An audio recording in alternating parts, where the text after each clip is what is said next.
The story begins on the day when people flock to the city of water, Venesi, the capital city of the great empire Rock. It is the day of Colosseo Academy's entrance ceremony, the world's most prestigious university, where our boy Vikir will be attending. As usual, the first day is buzzing with the Academy's club recruitments. Freshmen and seniors of the school are all mixed together. The seniors can be seen talking to every freshman that walks by their club stalls, trying their best to recruit them. They even ask for a moment to fill out surveys, revealing that all they need is a fingerprint to register their seals and join the recruitment form. Two students started talking to each other. One of them was quite excited since this year the competition to recruit new students was fiercer than last year. The other student mentioned that there were many students this year, both from the hot classes and cold ones. The academy had two classes, the cold class, whose specialty was swords, bows, spears, and other weapons, and the hot class, whose specialty was magic. The students of the academy had to develop general knowledge about everything, in addition to their specialization over the course of 4 years. One of the students started flipping through the pages of the form and explained to his friend that among first-year students, these were the ones attracting the most attention. Tutor from the Dongkot family, famous for his skills with a spear, and Bianca from the Usher family, renowned for archery. She was a top candidate for recruitment, having tied for first place in the practical tests. Following them were the Baskerville triplets, known as the Iron Blood Swordsmen, who took 3rd, 4th, and 5th place. But this was unsurprising. They were from Baskerville after all, no explanations needed. However, there was one person who received more attention in the hot class group, a new monster named Sinclair. It was said that she had obtained an incredible score, placing 1st in the practice test and 2nd in the written test. Another name that occupied 1st place in the comprehensive written evaluation was none other than our boy, Vikir van Baskerville. Vikir wore casual clothes and some nice glasses with a smile as he quietly walked by. All the students were talking amongst themselves as Vikir lowered his head and started walking. There was no need for recruiters to look for someone who only excelled in written skills, not practical ones. If a person like Vikir joined a club, it was bound to ruin the atmosphere among the new students. There were more than 10 students named Vikir, which made it even more annoying to single him out. To avoid being noticed, Vikir had given up the Baskerville surname and applied as a commoner, but he never thought he would stand out like this. While Vikir was walking around the area and club recruiters were handing out registration forms, the triplets started following him from behind with the intention of protecting him. He had heard that it was harder for commoners to enter the academy, so he focused on discreet writing rather than practical skills, trying to avoid attention. At that moment, someone caught the senior's attention, asking her to take a look over here. The students began to get excited upon seeing a blonde-haired girl. She had many fans, and many had entered the academy just to see her. The girl had a pious and holy appearance. She was beautiful, though she wore a nervous expression. As she greeted everyone, she asked them to calm down. She was the school president and vice president of the newspaper club, named Dolores Runquatus. Seeing everyone interested in joining the newspaper club, she seemed confused, though the reality was that people were more interested in her. Vikir, who was behind her, decided it was best to avoid her as much as possible, since she was the school president. But just as he thought this, Dolores turned around, her gaze fixed on him. A few hours later, as it began to get dark, everyone started heading toward the dormitories. After searching for a while, Vikir finally found his assigned room. At that moment, someone approached him and was surprised to see that they had been assigned to the same room, meaning he was Vikir's roommate. Upon hearing this, Vikir turned to see a brown-haired boy named Piggy, who was very excited. Vikir, though somewhat confused, introduced himself. Piggy came closer with a pleasant smile, deciding to get along with him. Vikir remembered Piggy well from before regressing, when he had helped the triplets. Piggy, who carried a bag of bread, decided to share the food with him. He was a good guy who had extended his hand first and had taken care of many things for him. At that time, Piggy had been bullied by his vicious roommate, which marked the beginning of his misfortune, and this guy ended up dead. Vikir hoped something similar wouldn't happen this time.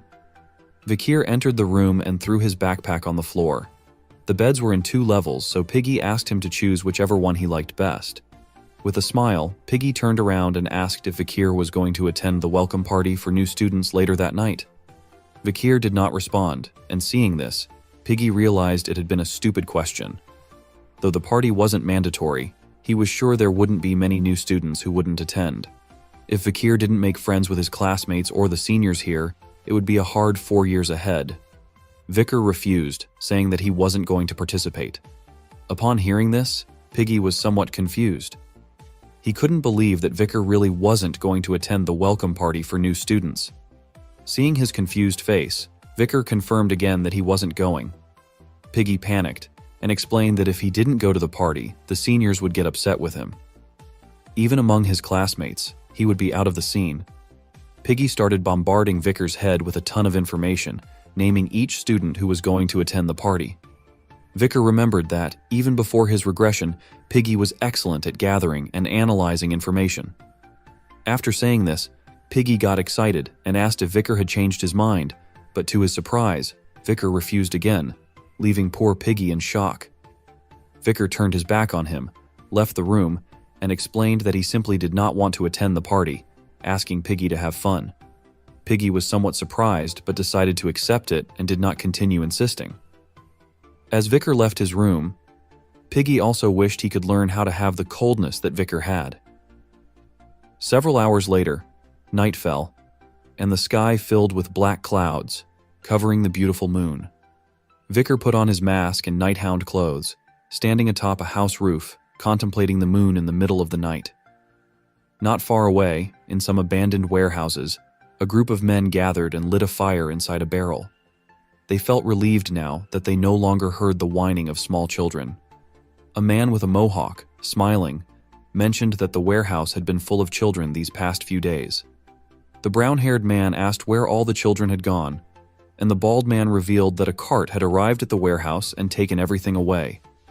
From what he had heard, it seemed like they were going to a daycare run by Quaddus. The man with the mohawk explained to Arthur that if he asked about useless things, he would end up in trouble. While they were distracted talking among themselves, a man carrying a sword on his back began to approach them. In a threatening voice, he asked the men to stop talking and stay on guard if they wanted to take home some coins for their miserable lives. The man started staring at them and began licking his lips. He was the meat grinder known as Ron Bison. He passed by them and called them trash without pride. Ever since he had reached the graduate level, the low-level mercenaries who didn't even have mana were protesting, leaving the three terrified and wetting themselves in fear. With a look of excitement, Ron began to wonder if there was no strong guy outside, as he wanted to cut a piece of meat quickly. In response, someone asked if he was Ron Bison. He thought one of the men had asked him this. He couldn't believe that a low-level mercenary dared to say his name. Ron started unsheathing his sword, and as he turned around, he saw that the three men were lifeless on the ground. Upon seeing this, Ron couldn't help but go into shock, asking himself what this was. At that moment, someone called his name again, reminding him that 4 years ago he had made a contract with a demon, killing and sacrificing the family that lived next door. Ron drew both swords, went on alert, and adopted an offensive stance. Later, Ron had joined the Northern Guild Union, constantly extracting information and passing it to the demon. In the end, he had betrayed the Allied human forces during guard duty, transmitting the location of the platoon's training area to the enemy. Ron, little by little, began to lose his patience, asking the mysterious person to stop saying nonsense and show themselves once and for all. Just before Ron could realize it, Vikir appeared behind him and revealed that, just like that, the platoon had been destroyed. Noticing Vikir's presence, Ron tightly gripped his sword, turned around, and in the blink of an eye, swung them forcefully, launching a powerful attack at Vikir. But Vikir simply disappeared, causing his cape to fly through the sky while dodging the attack. Upon seeing that his attack had failed, Ron panicked and became confused. While he was trying to understand what had happened, Vikir used the Beelzebub sword and cut off Ron's arms without much effort. Ron fell to the ground, crying in agony. Upon seeing his arms had been cut off, he started denying any knowledge of the Allied human forces, asking Vikir why he was doing this to him. Vikir's eyes shone as he turned his head towards Ron, thinking he was right, since this hadn't happened yet. Vikir grabbed Ron by the head and revealed that he knew Ron had made a contract with a demon. Ron started crying, remaining in shock that someone knew about the contract. Just before he could say another word, his face began to deform, becoming fatter. Before Ron could reveal anything, his head exploded in a matter of seconds, and he lost his life. Vicar put his hand inside his jacket and mentioned that Ron had died because his head had exploded. Vicar took out his diary, stained his finger with Ron's blood, and crossed out his name. He was the third. After doing this, he closed his diary, which had been created through memories before the regression. In Sin Hendy's research, this diary was called the Blacklist, traitors who had sold humanity to demons even before the era of destruction. It contained information about demon worshippers who were to be killed. Vicar put the diary back in his jacket. The 3 traitors of the demon that he had killed today had their heads explode before he could kill them. While the wind was blowing, he started to look to one side, realizing it didn't take long to conclude that if this was the demon's ability, it meant they were hiding inside the capital, more precisely, one of the 10 elite bodies that had made a contract with them. Not far away, someone began taking off their mask using both hands. This man's face was sticky and his body was surrounded by a strange energy. That same night, the bell of the tower began to ring, and not far from the area, there was a mansion. Vicar entered the mansion and, using the Beelzebub sword, massacred all the men present, filling the place with corpses and blood. He went out to the balcony and started observing the light of the moon while his hand released a demonic energy. He revealed that this was person number 29 he had killed today. Everyone had died, or their heads had exploded at the mention of the demon. He assumed these were the terms of the demon's contract. Vicar took out his journal and began crossing off the names of the people he had just killed. In the end, no information could be obtained about the location of the 10 superior corpse demons. He expected a long and arduous fight ahead. For now, he decided it was better to return to the academy. He started jumping from rooftop to rooftop until, sometime later, he reached the academy without making any noise. He jumped inside and landed on top of a branch. He started staring at the window and remained silently thinking. Inside the academy, the welcome party for new students was being held. Vicar decided to get down from the branch, changed his clothes, jumped, and landed on the ground. Then, he began to stand up and dust off his clothes. He put on his glasses and decided to at least show his face in case something went wrong. Inside the academy, the welcome party was taking place with a buffet, and everyone was eating and enjoying themselves. The triplets were also present. They grabbed a pitcher of beer and started drinking heavily. Not long after, the president of the school, Dollar, arrived, and the students went crazy, expressing their love for her. At this party, students could also enjoy wine. Some were chatting with beautiful women, while others volunteered as waiters to serve drinks. Vicar decided to attend and entered the room. He observed a blonde-haired boy talking with women and a woman serving wine. He had never thought these two would be in the same year. A great hero who led humanity to victory alongside Cuss Morg during the era of destruction. The blonde-haired boy was a genius from Don Cott, from the 7th generation family, known as the Spear of the Sun, called Tudor La Mancha. The archer, a genius from Usher's 7th generation family, was Bianca Poe User, known as the Divine Bow. Many other faces Vicar had seen on the battlefield were also present. He closed his eyes and smiled, never expecting to meet them like this again. He also remembered that Cuss Morg had entered the academy. Not far from Vicar, a student asked another who was trembling if he wanted to listen to some music. The trembling student was Piggy, holding a mug of beer nervously. The other student put a hand on his shoulder, questioning why Piggy hadn't done what his senior told him. A girl behind them started screaming, announcing that the freshmen were going to sing. A crowd gathered around Piggy, making him even more nervous. Seeing Piggy, Vicar was somewhat surprised. Piggy began to cry, not wanting to sing. The girl brought a giant jug of beer and told Piggy if he drank it all in one go, he wouldn't have to sing. Piggy, terrified and perplexed, tearfully asked how he could possibly drink it all. With a smile and a terrifying look, the student ordered him to drink without complaint. Several seconds passed, and Piggy did nothing. They asked if he was going to disobey his seniors. Left with no choice, Piggy grabbed the jug and started drinking crazily. The students laughed as Piggy struggled, vomiting soon after. They laughed even harder and nicknamed him Vomit Pig. Humiliated, Piggy cried, unable to stand up to his seniors. At that moment, a cloak began floating. Vikir appeared, placing his academy cloak over Piggy's vomit, leaving everyone in shock. They couldn't help but wonder who he was. Vikir calmly stared at them. Before Vikir regressed, Piggy had dropped out of school because he couldn't endure the bullying and had become a low-ranked government official, leading a hard life while caring for his parents. Vikir met Piggy again on the front line after the time of fall began. Piggy had volunteered for the front lines and, with his strategy and information analysis, saved multiple lives, including Vikir's. Piggy, confused, asked Vikir who he was. Before he could finish, Vikir told Piggy to return to the dormitory, as he would take care of this. He couldn't stand by and do nothing while his friend was being humiliated. The student bullying Piggy put a hand on Vikir's shoulder, questioning what he was doing and if he had gone crazy.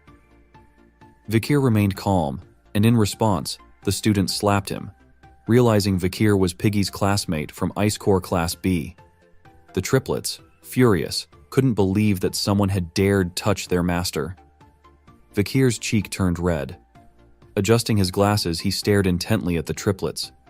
They wanted to kill him but held back, remembering Vikir was a commoner in the academy. While the student harassed Vikir and Piggy, the girl from before intervened, asking them not to be hard on the freshmen. She smiled, revealing she had another plan. She placed another large jug of beer on the ground, saying if Vikir could drink it all, they would let them go. Vikir remained silent. Piggy, in shock, told him not to worry, that he was fine.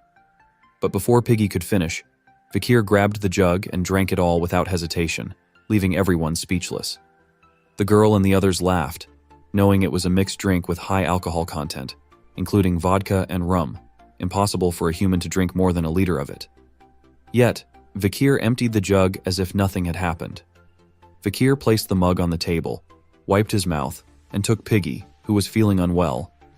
They turned their backs on the seniors and said goodbye. The room remained silent, unable to comprehend what had just happened. The student who had bullied Piggy put his hand on Vikir's shoulder, asking him to wait.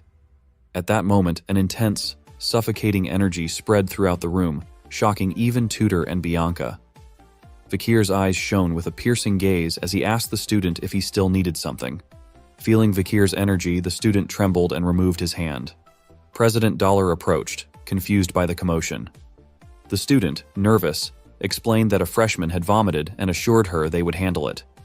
Dollar scolded them, reminding them to treat the freshmen kindly to maintain the academy's image. Meanwhile, Vikir and Piggy walked away. He thanked him. Seeing how cool Vikir had been, the triplets couldn't help but feel excited and covered their mouths. Tutor and Bianca were somewhat confused, as they didn't know if they had been mistaken in feeling the strange and suffocating energy.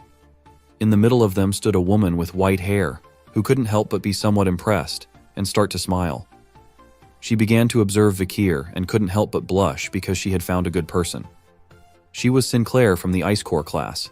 She had obtained rank number 1 in the practical exam and rank 2 in the theoretical exam.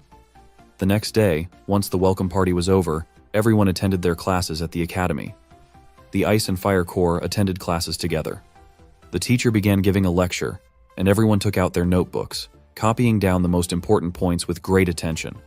Through this method, a competitive structure for securing elites was created, increasing concentration among students. This was the policy of the academy. The combat theory professor, named Vinnie Moore, closed his book and, with a serious look, marked the end of the lecture on the culture of the barbarian tribe. Now that the lecture was over, the students couldn't help but feel somewhat relaxed. Based on the discovered locations of the barbarian tribe, the professor asked if anyone could tell him their hypothesis about the location of the barbarian tribe's fortress. Upon hearing this question, many began to avert their gaze to avoid answering. From the Ice Corps class, Tutor opened his notebook, scratching his head. He remembered that the location of the confrontation between the Balak and the Empire had been at heights 1, 8, and 75 in front of the southern region. Despite trying hard, he couldn't find an answer.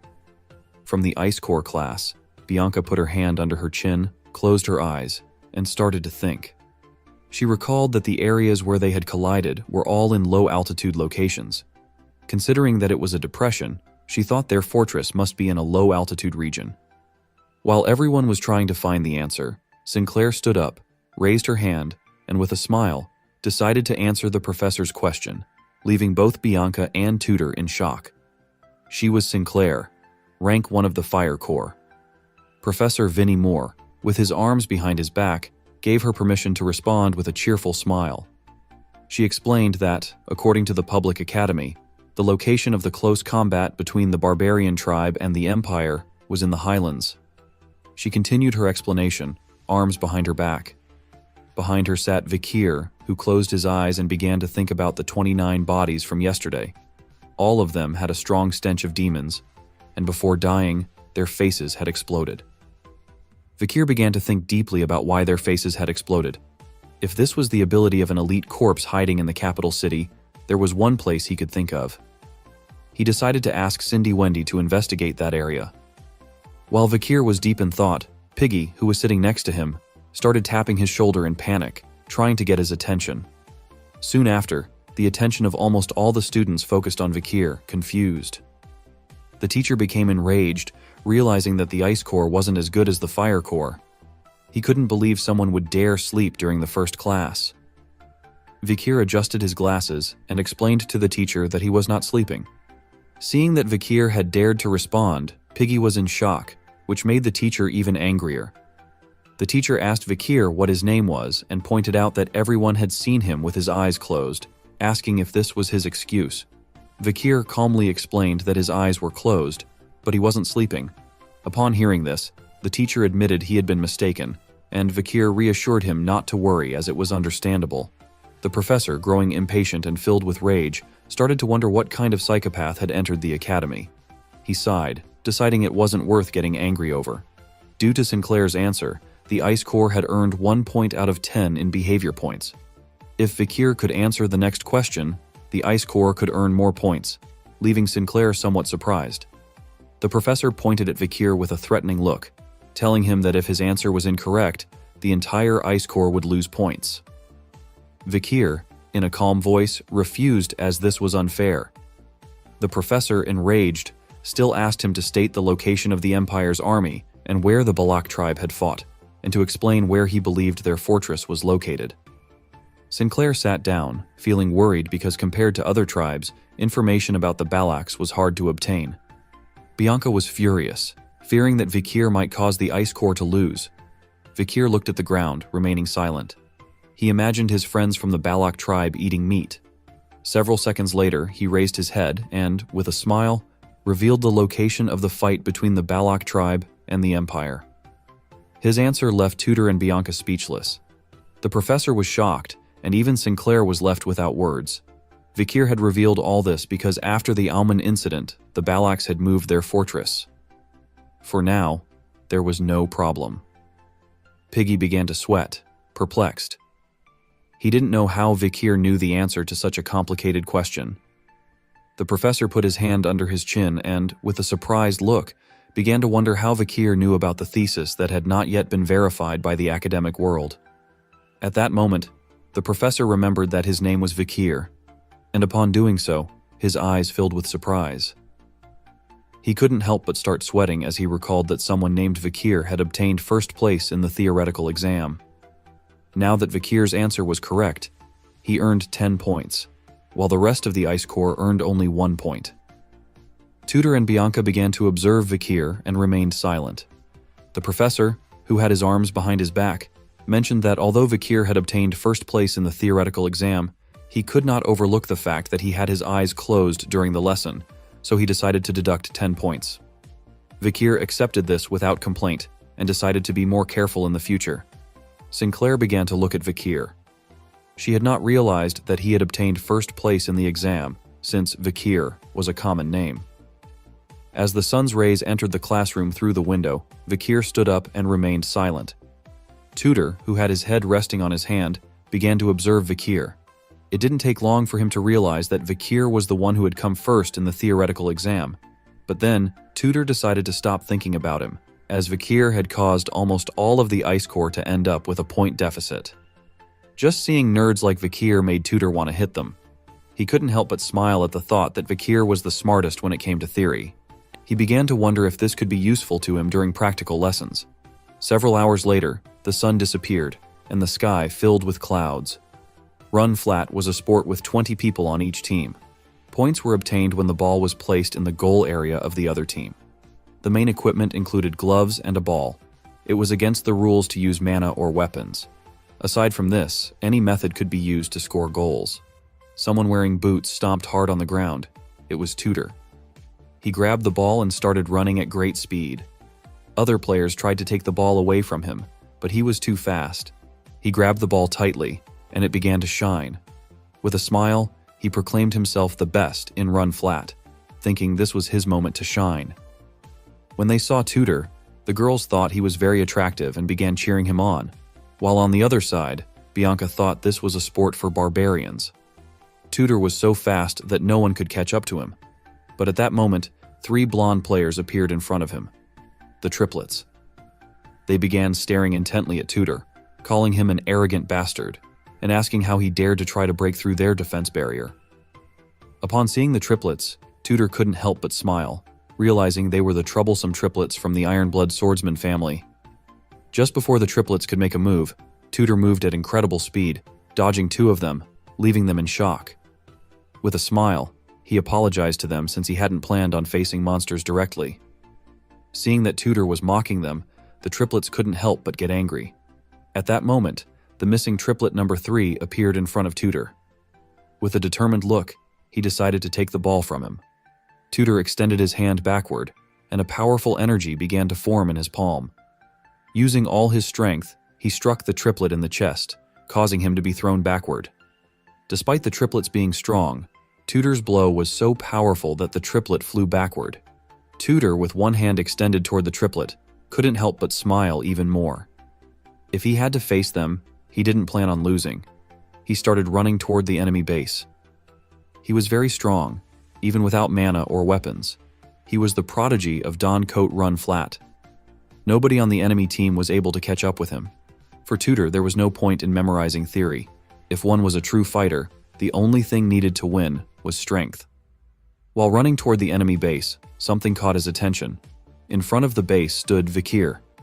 It didn't take him long to realize that this was the same Vikir from this morning's conference with Professor Vinny. Vikir couldn't help but grit his teeth, feeling somewhat annoyed since he had told the triplets not to send Tutor toward him. He simply decided to step aside. Tutor prepared to run even faster and decided to mock Vikir a little.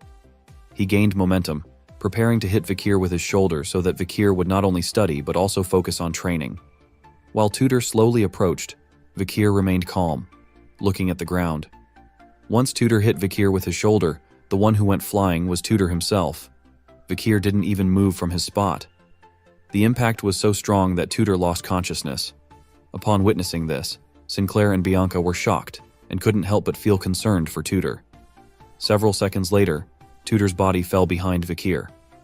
Vikir observed him with a confused look, remaining silent, wondering why Tutor had run toward him. After a few minutes, Tutor slowly began to regain consciousness.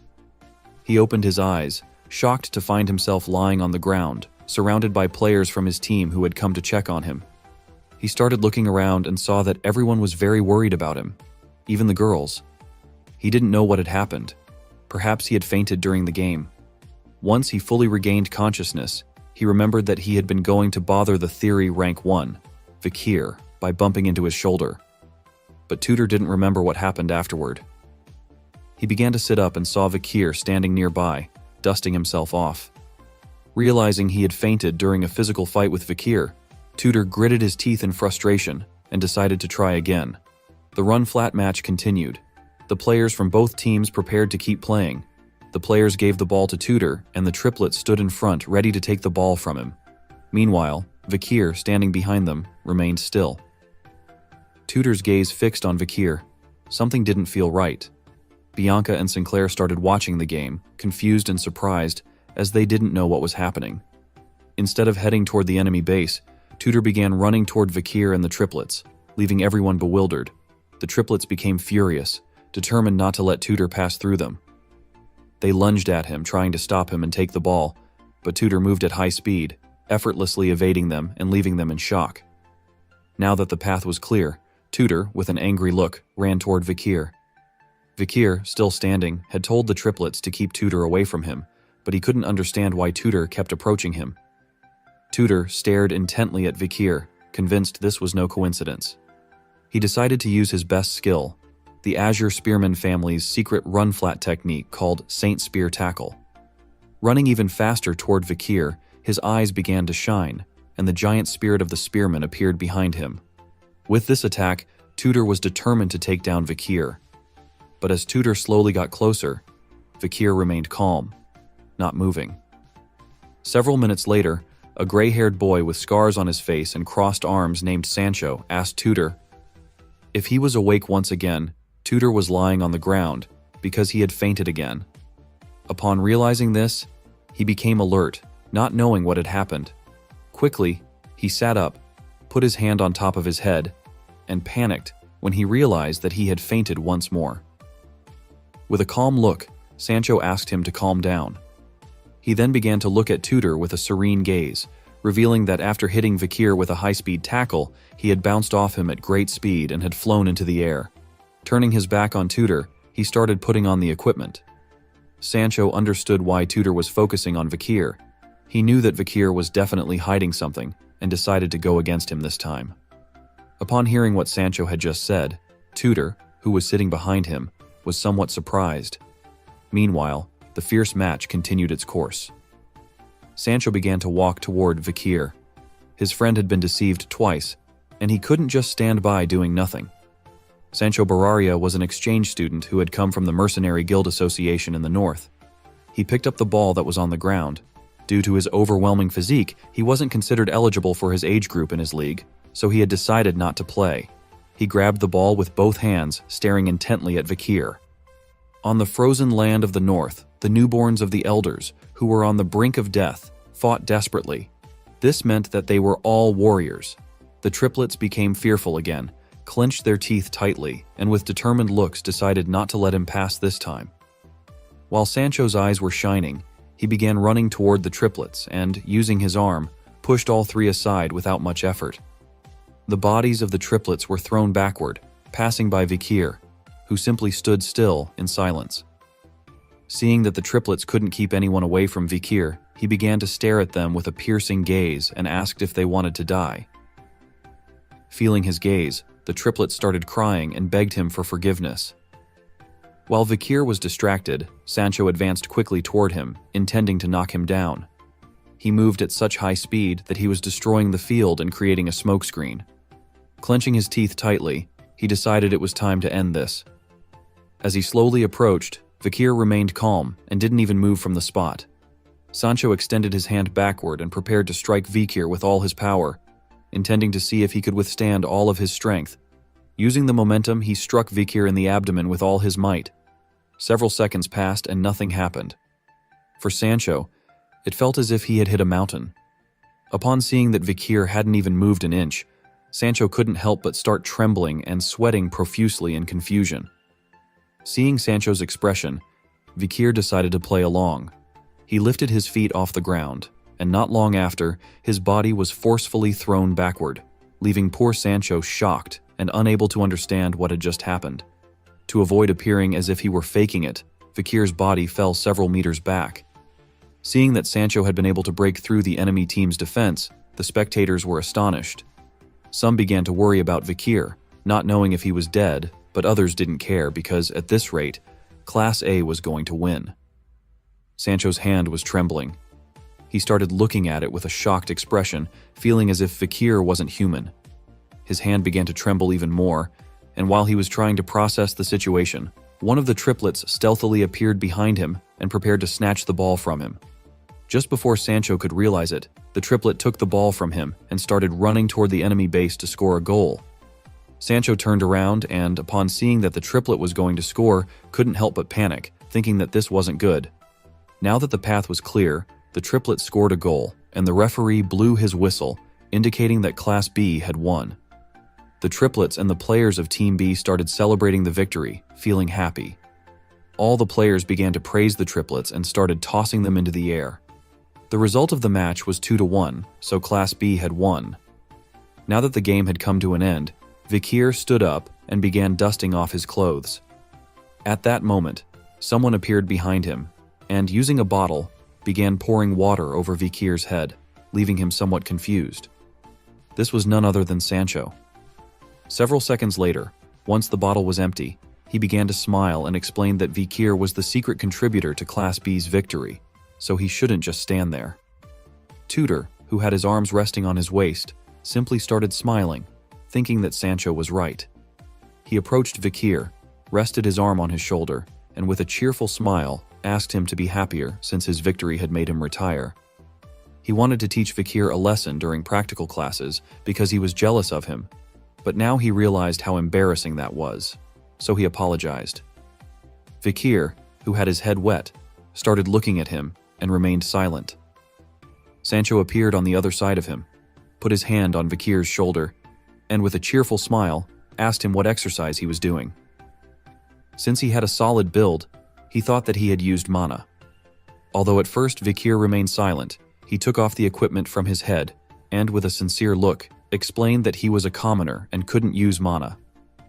Upon hearing this, Tutor extended his hand towards him and thought it was a shame because with such a blessed body, if he had received proper training, he would have been an expert like himself. While they were talking, 3 girls holding towels appeared and caught their attention by saying that they could use these towels to dry off the sweat. Upon hearing their voices, Tutor turned around, and when he saw that they had brought towels, he couldn't help but feel somewhat surprised. While Sancho was handing a towel to Vikir, Tutor turned his back on them and started walking away with the girls, thinking that his classmates were the best. After giving the towel to Vikir, Sancho went over to Tutor, and both of them started talking among themselves. The Azure Spearman family's hero Tutor and the mercenary guild's Sancho, they were going to become heroes who would save humanity by hunting an infinite number of demons during the time of the fall. Vikir took off his glasses and couldn't help but smile. It was strange to think that they had a past like this. Seeing Vikir without glasses, Sancho and Tutor were left speechless. On the other side, Bianca Sinclair and the other girls couldn't help but blush. Vikir took off his glasses and started wiping his head with the towel. After wiping off the sweat, he put the towel around his neck and began to look to one side. According to the girls, he was very handsome, but Vikir did not know that his days at the academy were about to become problematic. Several hours later, once night fell and the lights went out, somewhere in the city, someone cornered Lloyd Dork, 52 years old, who began to feel very afraid. This person was none other than the nocturnal hound Vikir. The place was filled with corpses. He drew his sword and revealed that according to the information, Lloyd was the leader of the House of Information and the director of the orphanage. He had conspired with the demon and had sold children from high-ranking families. While the Beelzebub's sword was emitting intense demonic energy, Vikir began to stare intently at Lloyd and, with a piercing gaze, asked him if he thought it would go unnoticed. Lloyd, who was sitting with his back against the statue, began to observe the blade of Vikir's sword. Upon seeing the solid aura it had, he quickly realized that he was a swordmaster. Upon hearing this, Vikir started looking at his sword. His aura was in quite a solid state, but it was still closer to a liquid state. To be more specific, he was at the level closest to being a graduate. He approached Lloyd and advised him to work with him to catch the demon. If he did so, he would be compensated accordingly. Just before Lloyd could make a decision, the shadow of something large appeared in the sky, preventing the moonlight from hitting Vikir's mask. At that moment, half of a tower appeared right above Vikir and began to descend towards them. The tower struck forcefully against the area where Lloyd was, creating a great curtain of smoke. Just before the tower could hit the ground, Vikir moved back, avoiding being crushed. Once he stopped his moving body, he looked up and saw someone standing on top of the tower that had been cut in half. This man was wearing a mask made of human skins and had a staff resting on top of a bucket made of human faces. Vikir started staring at him since he had the same overwhelming energy that he felt even from afar. He didn't know if this man was an elite corpse. The moon rose high in the night sky, and the demon who was holding the staff began to show a sinister look. Vikir started to stare at the demon with a gaze full of rage.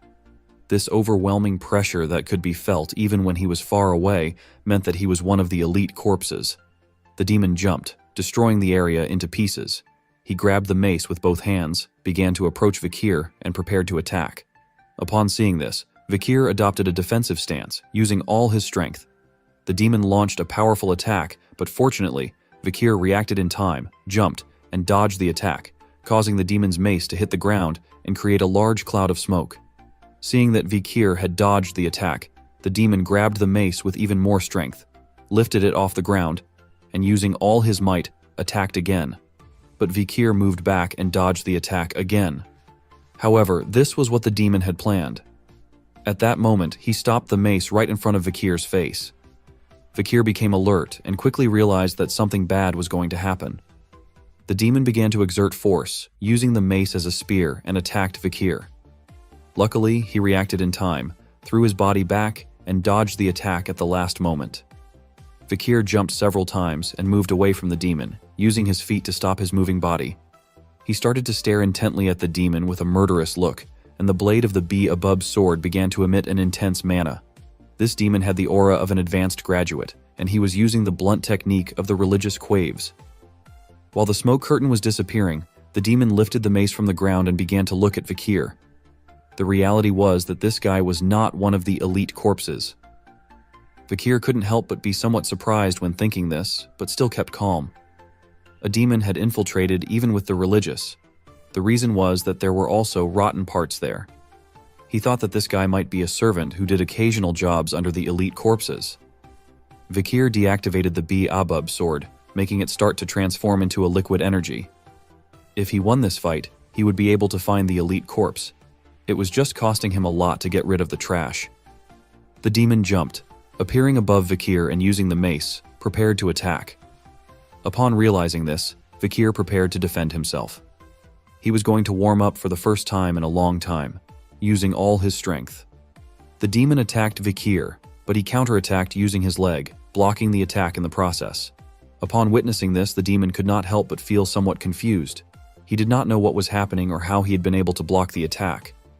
While he was trying to assimilate the situation, Vikir took advantage of this moment, appeared in front of him, and prepared to counterattack. The demon was unable to react, and Vikir delivered a series of blows to the demon's chest. Then he delivered a strong punch to the ribs, causing the demon's body to be shot back and crash against the wall of the tower, destroying it into pieces. Vikir's blow was so powerful that the demon's body went through the wall of the tower. But despite receiving so many hits, he was still alive. Using his feet, he stopped his moving body, jumped, and climbed onto the tower right on the floor where the demon was. Upon seeing Vikir, the demon slowly began to stand up. He couldn't help but become enraged and launched himself into an attack again. But just before the demon even had time to approach, in the blink of an eye, Vikir cut off his arm with little effort using the sword. The demon was shocked, and then, taking advantage of this situation, Vikir appeared behind him and prepared to attack again. Using his elbow and knee, Vikir crushed the demon's arm, causing him to drop the mace and start writhing in pain. Now that the demon was defenseless and had no way to attack, Vikir jumped, appeared in front of him, and delivered a strong punch to his chest, making his body fly backward. Behind him was a wall with steel rods. The demon's body crashed against the wall, and one of the rods pierced his abdomen, causing him to start bleeding. The demon, who was very wounded, began to gasp heavily and started to writhe in pain. Vikir began to walk towards him. This guy had the word Fabo written on his chest. Vikir approached and, upon seeing this, did not take long to realize that this was his name. With a sinister look, Vikir asked him who his master was and who had done this to him. Instead of responding, he became enraged and started to growl. Judging by how this guy looked, Vikir thought they might also be controlling what he said. Vikir sat down close to him, started to extend his hand towards the steel rod, and explained that the interrogation could also present itself in other forms besides words. He grabbed the steel rod tightly and decided to cut his body into smaller pieces. His intestines, his bone structure, his wounds, the freshness of the blood in his veins, and the concentration of his mana, since those things could tell him a lot. The light of the dawn began to enter the tower, and Aibo did not respond. Upon seeing this, Vikir decided it was time to start the interrogation. A while later, someone who was under the rubble of the tower began to ask for help. Upon hearing this, Vikir turned around and could not help but wonder who that person was. He descended to the ground and started moving the rubble. The person who was under the rubble was none other than Lloyd, who was somewhat injured but still alive. Vakir remembered that this guy had mentioned he was a poison seller. He was lucky to have survived in the midst of this chaos. Upon seeing Vakir, Lloyd couldn't help but clench his teeth tightly due to fear, and he began to sweat. If this guy wanted to live, then he had to tell Vakir everything he knew. Now that Lloyd had no other option, he decided to cooperate but first asked if Vakir was going to spare his life. He replied that it would depend on how valuable the information was. At that moment, in a building that was near the area, the figure of someone appeared. Instead of being another demon, this was a human. He started looking down and remained silent. Lloyd lost his composure, and with a desperate look, he started to scream and decided to reveal everything he knew. He mentioned that the information was in the safe of the director's office. Just before Lloyd could say another word, the man's eyes began to shine, and a symbol appeared in his pupil. Vakir felt the presence of the man, went on alert, and turned around. At that moment, Lloyd's body began to deform, and some mouths started to come out of his mouth. Vakir turned to one side and began to wonder what was happening. Lloyd's body began to emit a powerful mana, and upon feeling this mana, Vakir couldn't help but be shocked. Lloyd's body became enormous, and not long after exploded into pieces, creating a great explosion. At the same time, some bells began to ring. The area where Vakir was located was destroyed, including the orphanage. Upon hearing the sound of the explosion, the city guards started to head towards the area to find out what was happening. They approached the city bridge, and upon looking at the sky, saw smoke. The saint also appeared, and with a confused look, began to ask what was happening and if there were any casualties. The guards reported that they were still investigating, but the remains of the explosion were a bit terrifying. The saint approached the area where the explosion had occurred and was shocked. The explosion had been so powerful that most of the area was in pieces. She started to walk towards the remains of the orphanage and realized that this explosion could not be seen as normal. The traces of the fight were imprinted on the orphanage. Neither she nor the guards knew what kind of evil had been fought here. She approached the area, and something on the ground caught her attention. Quite a bit on the ground was the mask that Vakir wore. She quickly crouched down and began to cover the mask with her skirt so that no one else would notice. One of the guards turned around and, with a confused look, asked the saint if she was feeling well, to which she responded with an excuse, saying that she was a little anemic. She didn't believe there were any victims, so she asked them not to strain themselves. Once the guards moved away from her, little by little, she started to pull aside her skirt and began to observe the mask. She couldn't help but start sweating like crazy. She had gotten nervous and for this reason had hidden the mask. She didn't know if it belonged to the Nightblood Hound. Back with Professor Snape, who appears with an annoyed look on his face as usual. Next to the professor, there was a table on which lay the corpse of a giant scorpion known as the Venopian. He crossed his arms and asked who had written the report. Vakir, who was holding a notebook with one hand, got on stage, indicating that he was the one who had written the report. According to Vakir's report, the Venopian had a second stinger that no one had discovered in scorpion venom. The professor thought this was some kind of joke, so he threatened him that if the information was false, he would deduct 10 points from all members of Ice Corps. Vakir had come in first place in the written evaluation, and the teacher asked him if he understood what he wanted to say. Fur, who was holding the red notebook with one hand, started to sweat and became somewhat confused, thinking that it had been a mistake to reveal this. He could not believe that this information had still not been discovered in this era. Venimorg took out a scalpel, approached the corpse of the giant scorpion, and began to observe it. With a smile, he decided to check if there really was a second stinger hidden in the shell of the torso. He approached with precision, the scalpel at the belly of the scorpion, and instead of making a clean cut, he drove the scalpel hard, causing blood to come out. At that moment, something sharp shot out from the belly of the scorpion towards the professor, causing him to drop the scalpel and take several steps back. All the students present in the room were left speechless and in shock at the same time. The reality was that Vakir's report was correct, as the scorpion really did have a second stinger. The stinger, which was full of venom, stood right in front of the professor's face. He swallowed, started to look at it, and couldn't help but become terrified, beginning to sweat. With the stinger so close, the professor fell on his back against the ground, gritted his teeth, and began to feel fear. Just before the stinger could have pierced the professor, Vakir had appeared and, using the red notebook, stopped the stinger. He began to observe the venom and asked Venimorg if this had demonstrated the authenticity of his report. Venimorg was perplexed and started to sweat like never before. He was unable to believe that there really was a second stinger, nor how a simple student knew about the Venopian and had made a great discovery that solved the mysterious cases of death. Now that Vakir's report was correct, he decided to award 1 point to all the students of Ice Corps. As for Vakir, the professor asked him to come to the laboratory after class for a more detailed explanation about this report. He kept calm and, with a quiet voice, responded with an "understood." All the students were shocked. They could not believe that a student like him had made such a discovery. The professor, who still did not believe this, approached the table again and began inspecting the stinger. Vakir got off the stage, turned his back on the professor, and started climbing up the stairs to reach his table. Everyone's gaze was fixed on our boy. They didn't know how he had been able to do such research. Everyone thought he was good at sports, but no one expected that he would also be good in studies. He was impressive. In the last swimming competition, he had even competed against Tudor and Sancho. Vakir reached his seat and, using his hand, moved his chair back to sit down. Piggy began to look at him and couldn't help but start smiling, feeling happy seeing that he had succeeded. As the rays of sunlight were entering the classroom with a lost look, Vakir began to stare at the ground. According to the students, that face hidden behind glasses and his hair was incredible. At first, Vakir remained watching in silence. But then he closed his eyes and began to remember the explosion from yesterday. The explosion from the day before was so powerful that it destroyed most of the orphanage, turning everything into ashes. It had been so powerful that it even affected Vakir, who had lost an arm, his face, and many muscles in his body. But this was no problem for him, as using regeneration, he began to slowly heal his body.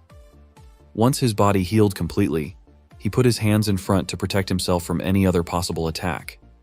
He was in shock, as he couldn't believe that the explosion had been so powerful. Back to the present, he opened his eyes and started thinking about Ephibo. Just before the explosion, that bastard had disappeared. The only thing he had obtained was the accounting book from the director's safe of the orphanage. The orphanage was located in the middle of the city. One of the books he had found contained information on the whereabouts of children who had been used as food for demons. Since there was no connection to that place, it was also possible that there were multiple 10 elite corpses in the Imperial Palace. In the middle of the moonlight, a man climbed onto the roof of a house. This man was wearing the academy uniform, and he had been responsible for blowing up the body of the orphanage director. He couldn't help but start to smile and thought that he had finished with the night. Back to the present, Vakir's eyes filled with appetite, and he began to observe carefully the other students in the class. There was a demonic presence, and there was a possibility that there could be one of the 10 elite corpses. The academy had a newspaper that was famous even in the imperial capital. Its influence was enormous. Newspapers published daily always sold like hotcakes. There wasn't a single student who didn't buy the newspaper. At the same time, in the journalism club of the academy, Rukan, a woman, began to look at the ground. She was none other than Run Quadius, a third-year student and president of Rukan. She tightly clenched her fist, extended the other hand to one side, and with an exciting look welcomed everyone to Rukan, the journalism club filled with students. Dollar placed her hands on her hips and started to show a smile. They had joined Rukan, which had a reputation for being tough, demonstrating how persistent they were. She decided to start with the introductions. Tutor La Mancha Cote, the first student of the academy, joined the club. He clenched his fists and, with a smile, mentioned that in academic work and in the club, he planned to become an elite that did everything well. Sancho Barria also joined the club with a determined look. He mentioned that he didn't want people to think that he was simply a strong idiot. He had joined the journalism club to become an intelligent man. Sinclair also joined the club. She started pointing upwards with her finger and, with a cheerful smile, explained that she had joined the club thinking that the information here was super superior. Bianca Poe User also joined the club. Among the clubs, she had chosen the one that had more vision for the future. She was going to do her best. Piggy was nervous as a tomato. He closed his eyes, started sweating like crazy. From the beginning, he had liked collecting and analyzing information. He believed that the journalism club was his vocation. Vicar kept calm and explained that he had heard it was a school rule to join the club, so for this reason, he had decided to follow Piggy. His eyes were showing that he had other plans. Rukan was a journalism club that was famous both inside and outside the academy. If he stayed here, he would be able to obtain a lot of important information. Although it was a bit uncomfortable because the saint was here, he had no other option. Dollar, who had her hands on her hips, approached Vic and, with a serious look, explained that he could not become a reporter for Rukan with that kind of unenthusiastic attitude. The girl who was next to her and had her hand under her chin looked somewhat surprised to see Vic. She took out a newspaper, pushed the saintess aside, stood in front of Vikir, and she couldn't help but start to smile since she couldn't believe that such a famous person as him would come to their club, leaving the saintess in shock. The photograph of Vikir drying his sweat after the match became so famous that he even appeared in newspapers, being named Facial Genius. Tutor started pointing at the newspaper with his finger, turned his head towards him, closed his eyes, and began to laugh at Vikir, who simply remained silent without saying a word. Doer started to look at the girl with a confused look and asked when an article like this had come out. This girl was named Anna, and she was a third-year student and vice president of Rukan. She started to laugh and mentioned that she had received a report about a new handsome student. If she didn't publish it, she couldn't consider herself a reporter. Dollar put her hand over her face and began to feel somewhat disappointed. Anna placed one hand on her hip, extended the other to the side, and all the students who had joined the club formed a horizontal line due to the fact that all the other second and third-year students had gone to do reports. Anna decided to start activities with the people who were here today. X day, X month, early in the morning, an incident occurs where a mysterious stranger appeared and destroyed the orphanage. Everyone sat at a table and began reading the reports. Piggy asked if this was the explosion that had occurred yesterday, to which Dollar replied yes. On the day of the incident, she had left the academy and had made some reports. With a calm look, Anna explained that they assumed the culprit in this case was the same as the culprit of the recent murder case in the imperial capital. What was shocking was that many children's corpses had been found in this orphanage. Piggy, who was holding the report with both hands, started to look at her, and he couldn't help but start sweating and being somewhat shocked. He brought his hand to his mouth, began to whisper, and asked Vikir, who was sitting next to him, if this was also the work of a monster. Vikir, who was holding a report, began to observe it and thought that the bodies of the boy and the girl were the work of the demon. Anna intertwined her hands, rested her elbows on the table, and with a smile thought that everyone should decide the headline of this article. Dollar began to read the report and started to feel sad. Everyone took some pens and began to write headlines for the article. Bianca took the report with both hands since she couldn't find anything that caught her attention. The tutor, who was sitting in front of her, put his hand under his chin and, with an uncertain look, asked why they still didn't have the name of the villain. The ruthless criminals received nicknames like Butcher of Humans and Bluebeard. Anna thought the tutor's opinion was good. Upon hearing this, he got very excited and suggested the name Master Dark of the Sword. But she said that this name was the worst, making poor tutor depressed. He started to imagine several villains and first suggested the name Bomber Who Brings Misfortune. But according to Anna, it was too long. Then the tutor suggested Orphanage Killer and Mr. Terrorists. While everyone was talking, Dollar began to quietly write a report. Several seconds later, she opened her mouth, saying the name Night Hound. She started to remember Vicar's mask. The mask that she had picked up at the scene clearly belonged to the Night Hound. She didn't know why it was there. Humility did not boast of prestige or wealth.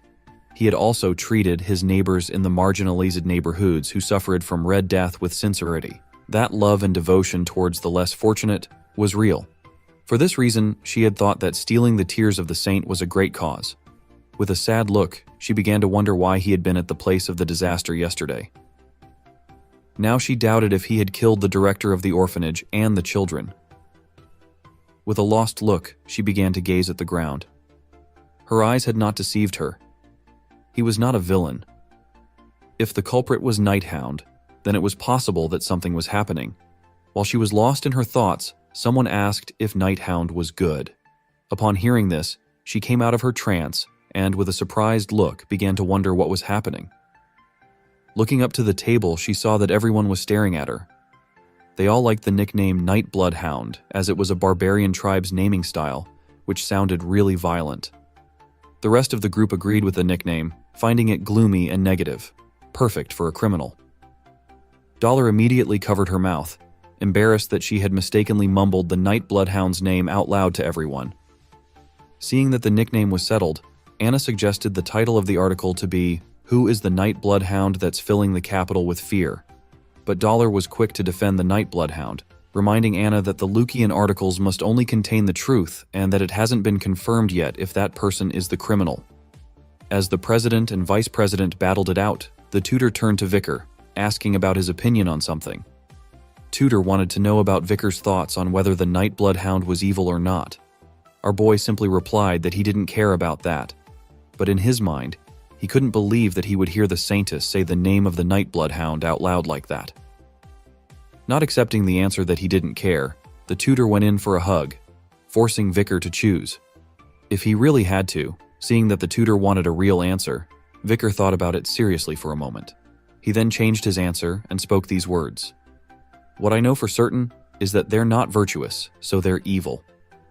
Just as the tutor was about to agree with Vicar's words, Dollar slammed her hand heavily onto the table, catching their attention. She was standing upright, shocked by Vicar's words that the Nightblood Hound isn't virtuous. Her eyes were completely focused on our boy, asking him how he was so sure about that. Seeing her reaction, Vicar was actually stunned and confused by what was going on. Even the tutor's hand was sweating heavily as he let go of Vicar's shoulder, sensing the danger that our boy might be in. The video ends here. Thank you for taking the time to watch my video. If you enjoyed it, don't forget to like, subscribe, and ring the notification bell to receive updates on my next videos quickly and not miss any new content.